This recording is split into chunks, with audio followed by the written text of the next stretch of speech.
हाटडीही block नंदीपदा थाना और grammar आनंद चंद्र नायक को क्रिकेट बैट्रे पिटी हत्या करने मामलें राय प्रकाश पाई।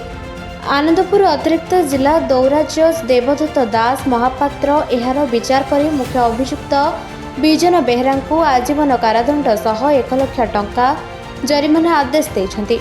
जरिमाना अनादाय 2 वर्ष कारादंड पाई राय रे उल्लेख रही।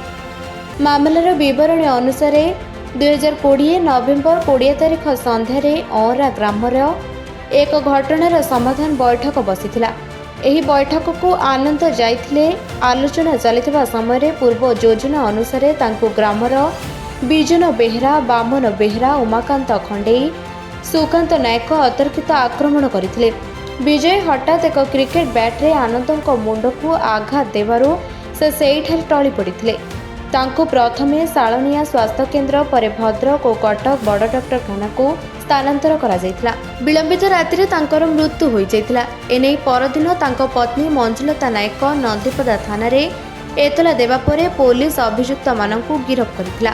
19 जन साक्ष्य ग्रहण और 21 प्रमाणपत्र आधार रे मुख्य अभियुक्त बिजन बेहरा को एही दंडादेश होईछि। प्रमाण अभाव अन्य मानकु खलास करा दिया जायछि।